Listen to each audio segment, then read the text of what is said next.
আসসালামু আলাইকুম।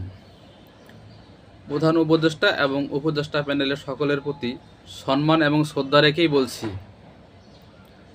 নাহিদ ভাইকে নিয়ে কোনো প্রকার ষড়যন্ত্র বাংলার জনগণ মানবে না। এই নাহিদ ভাইয়ের ডাকেই আমরা রাজপথে নেমেছিলাম। আমরা সাধারণ জনগণ, খেটে খাওয়া মানুষ। এই নাহিদ ভাইয়ের যতটুকু অবদান রয়েছে স্বৈরাচার হটানোর জন্য, এবং নাহিদ ভাইয়ের সাথে যারা ছাত্র সমাজ যারাই যুদ্ধ করেছে, উপদেষ্টা প্যানেলে বেশিরভাগ লোকই স্বৈরাচার হটানোর আপনাদের অবদান নেই, কোটি 4-5 জন ছাড়া। এই 4-5 জন ছাড়া স্বৈরাচার হটানোর অবদান ডক্টর মোহাম্মদ ইউনূস স্যারেরও নেই। আপনাকে সম্মান এবং শ্রদ্ধা দেখিয়েই আপনাকে দায়িত্ব দেওয়া হয়েছে। তাই নাহিদ ভাইয়ের প্রতি কোনো প্রকার ষড়যন্ত্র আমরা রুখে দেব ইনশাল্লাহ। তিনি একজন সাহসী, মেধাবী এবং বিচক্ষণ ব্যক্তি। নাহিদ ভাই এমন একজন লোক যিনি এত ত্যাগ, জীবনের মায়া ত্যাগ করে এক দফা ঘোষণা দিয়েছিলেন। জীবনের মায়া ত্যাগ করে তিনি পুলিশের সামনে, আর্মির সামনে অকপটে তার সাহসী বক্তব্য দিয়ে গেছেন। আপনাদের উপদেষ্টা প্যানেলে কয়জন আছে তার মতো সাহসী, যারা এই স্বৈরাচার হটানোর অংশগ্রহণ করেছে? তারা বাদে আপনারা যারা উপদেষ্টা প্যানেলে আছেন,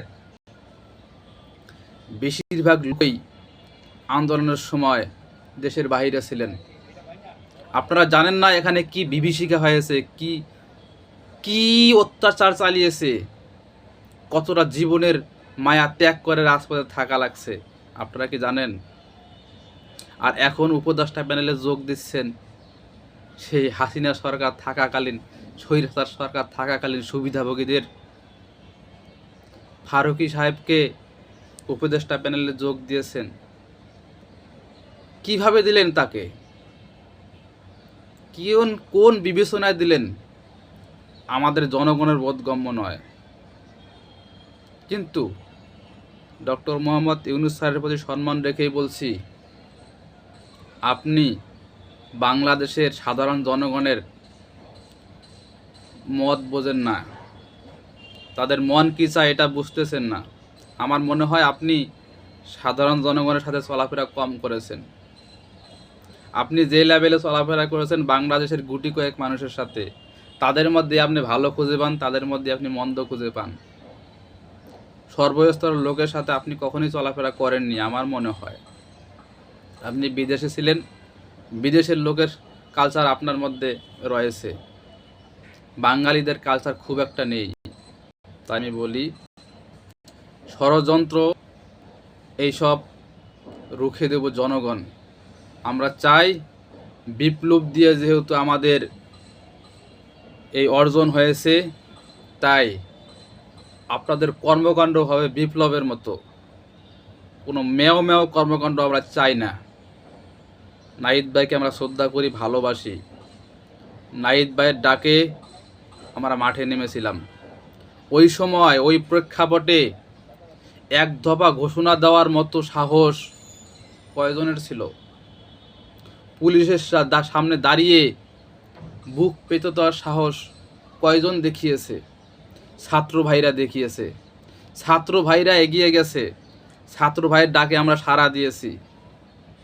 ওখানে কোনো রাজনৈতিক দলের ব্যানার ছিল না, যারা ছিল সবাই ছাত্রদের পেছনে ছিল, সামনে নয়। কথাটা মাথায় রাখবেন। যদি স্বৈরাচার সরকার থাকতো, যদি টিকে যেত, তাহলে এই ছাত্রদেরকে ফাঁসি দিয়ে মাত্র তাদের ফ্যামিলিদেরকে গুম করা হতো। আপনার ডক্টর ইউনূস স্যার এবং আরও যারা আন্দোলনের সাথে জড়িত ছিল না, তাদের কিছুই হতো না। যারা আন্দোলনের সাথে জড়িত ছিল তাদেরই মরণ কামড় দিত এই হাসিনা, যদি ক্ষমতা থেকে যেত। কথাটা মাথায় রাখবেন। এখনও যদি হাসিনা আসে, উপদেষ্টা প্যানেলের কয়জনের প্রতি অত্যাচার হবে?